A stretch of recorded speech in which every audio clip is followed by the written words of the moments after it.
खबर शेयर कई पिया खिपरो में रिपोर्ट वरियाम फ़कीर राजड़ जी 8 फरवरी ते GDA आला क़यादत जे सॾ ते सॼी सिंध वांगुरु खिपरो जे नंढनि वॾनि शहरनि में 8 फरवरी के कारो ॾींहुं करे मल्हायो वियो।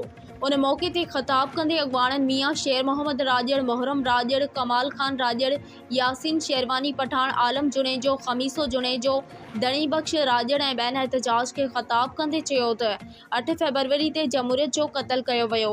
असांजो मैंडेट के फार्म 47 तहत चुरायो वियो। मौजूदा हुक्मरान जाली मैंडेट तहत असेंबलियुनि ते क़ाबिज़ थी वेठा आहिनि जंहिंखे असीं नथा मञूं। हिननि वधीक चयो त चोर हुकूमत जो हर पास कयल कानून खे नथा मञूं, पोइ इहो 46 तरमीम हुजे या 6 कैनाल जो कानून हुजे। अॻवाननि चयो त पीर साहब जे हुकुम ते इहा जदोजहद जारी रहंदी। अॼु GDA जे ऐलान ते खिपरो नंढनि वॾनि शहरनि जहिड़ोकि खिपरो, लूणखाण, हथुंगो, आलमाबाद, मोरहडी, सरनवारी, थदो मिशन शहरनि में मुज़ाहिरा करे एहतजाज रिकॉर्ड करायो वियो।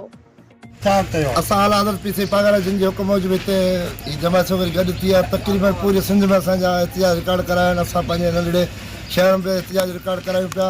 जेका 2024 में फ्राड इलेक्शन जेका थी 8 फरवरी ते उनखे असां तस्लीम नथा कयूं, नथा मञूं। हिकिड़ो इहो दिलिया जो क़त्ल थियो, जमहूरियत जो क़त्ल कयो वियो ऐं असांजे सिंधू दरिया ते धाड़े हणण जो मनसूबो जेको धाड़ो लॻी वियो आहे सॼी आवाम जे साम्हूं आहे, मीडिया जे साम्हूं आहे। जेके मेंबर अॼुकल्ह चूंडिया विया आहिनि हिनखे तव्हां तस्लीम कयो था? क़ौमी ऐं सूबाई असेंबली जा जेके मेंबर क़ौम ते चवंदा था असीं पंहिंजे ताबूत ते खटे आया आहियूं या सची आहे ग़लति, इनखे तव्हां तस्लीम कयो था? इहे 24 मैंडेट ते थियण असां हिनखे तस्लीम फार्म 47 पैदाइश आहिनि, असां हिननि खे तस्लीम नथा करियूं ऐं बिल्कुलु असांजी पूरी क़यादत GDA जी पूरी क़यादत हिननि खे तस्लीम करण लाइ तयारु न आहे। सिंध जो पूरो आवाम हिननि खे मञण लाइ तयारु न आहे। हीअ जाली प्लानिंग सां आया आहिनि, असां हिनखे तस्लीम नथा करियूं। महिरबानी।